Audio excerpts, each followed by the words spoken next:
Bon après-midi. Good. Lewin. Three good. words. Très bien. Right. 4. That's the first question.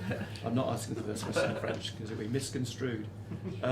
Régis, good afternoon. Firstly, injury update.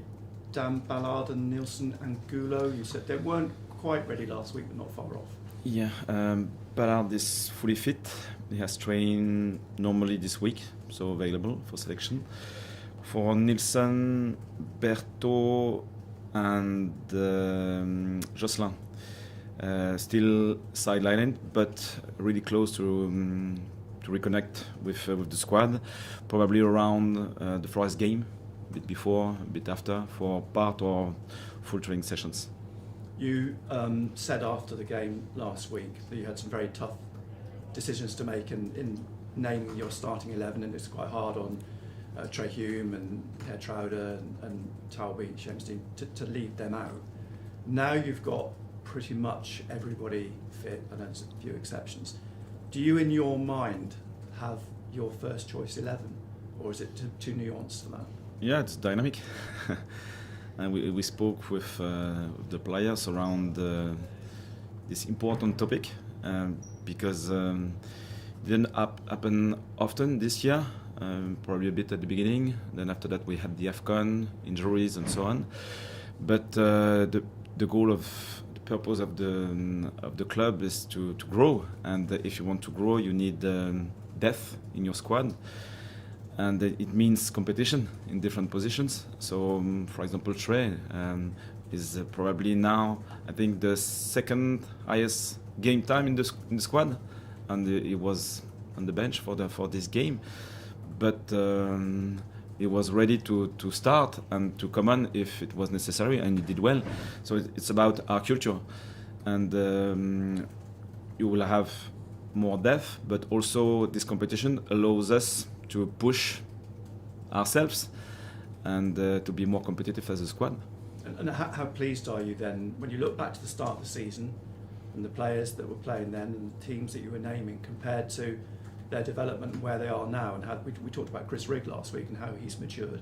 Luke O'Nien you spoke about last week and how he's now become a regular. Yeah, it's impressive how they stepped up. Because quick reminder, we were a newly promoted side, expected to be relegated early, and finally we hit this target, this 40-point target early in March, and with strong moments, tough moments as well, but we managed this season really well because of the level of the squad and the level of our players. So it's impressive. You mentioned the 40 points, and with 6 games left, the bottom 3 is 30 points at the moment. Do you think now, with hindsight, 40 was probably too high a target, or do you think you would like to set it's an average target, probably the highest point, and might be less. But if you say that you want to set standards, high standards, I think it's fair to start with 40 points. And for this battle won't be with us, which is a great achievement, I think. And another thing you said last week before the Tottenham game was managing the team at half-time can be very difficult. Is it certain characters? Is it just the dynamic of half-time? It just makes people... Yeah, probably both. But I would say that our squad this year is alive. And it's good. They care a lot when they don't find a solution during the first half, when they struggle and they don't fix problem in real time. They want to go forward. They want to move. They want to change the dynamic, and I think it's really positive. After that, the time is short, and we have to be clear in our heads, in our minds, to deliver the right message. Otherwise, sometimes it's a problem. But do you like having those characters? I mean, because there are some characters in your team, and they are quite outspoken. Some of them in a good way. And you've often talked about having captains on the pitch. Do you like that? Do you respond to that? Yeah, I think it's key for the performance, and it's challenging for everyone, as a manager as well. You know that the standards are high, and I think for me it is the key point.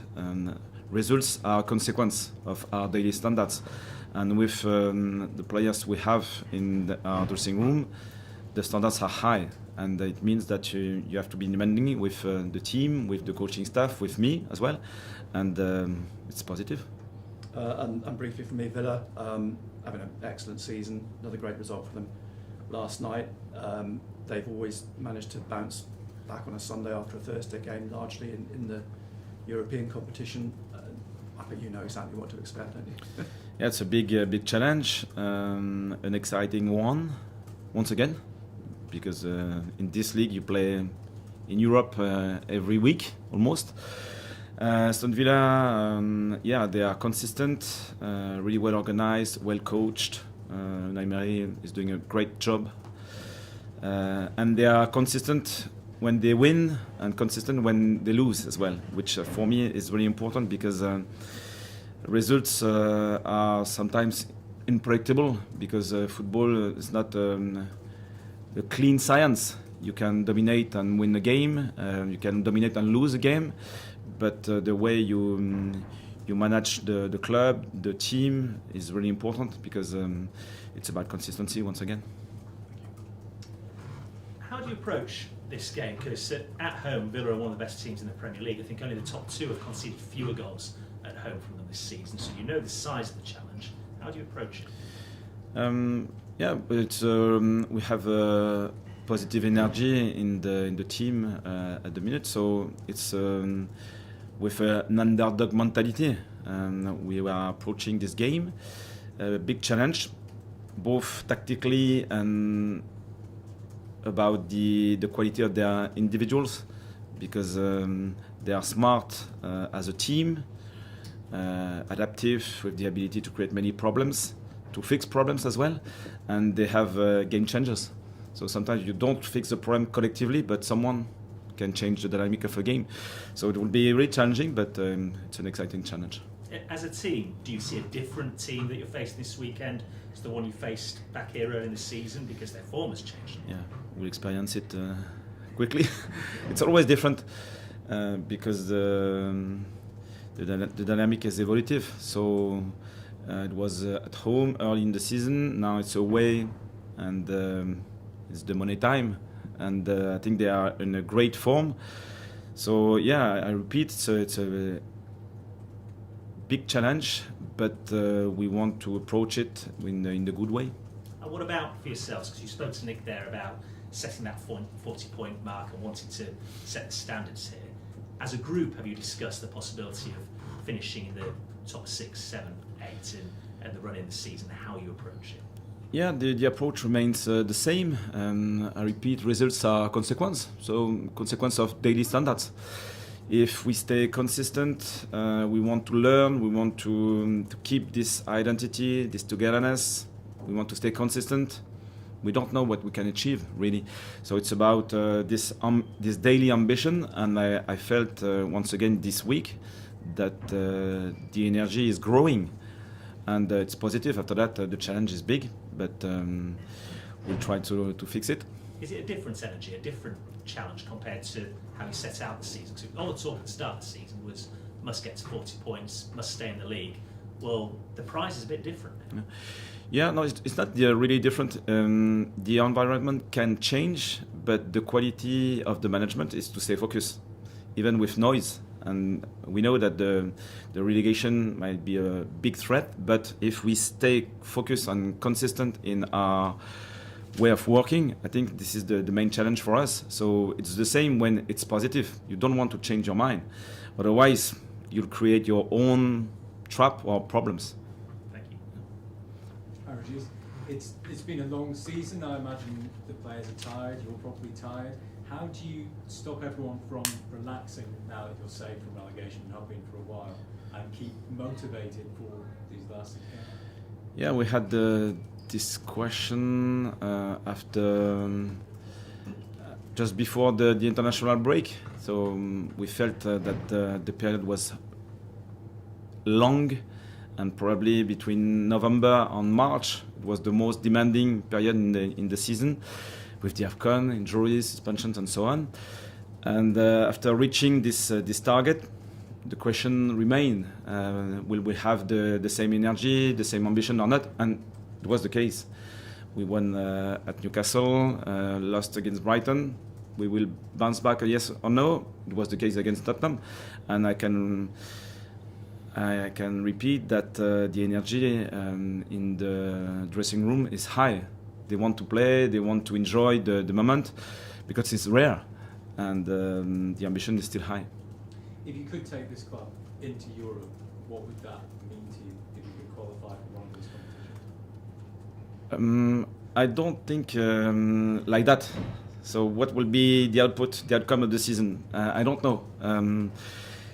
Once again, step by step, we'll see what will be the result at the end of the season.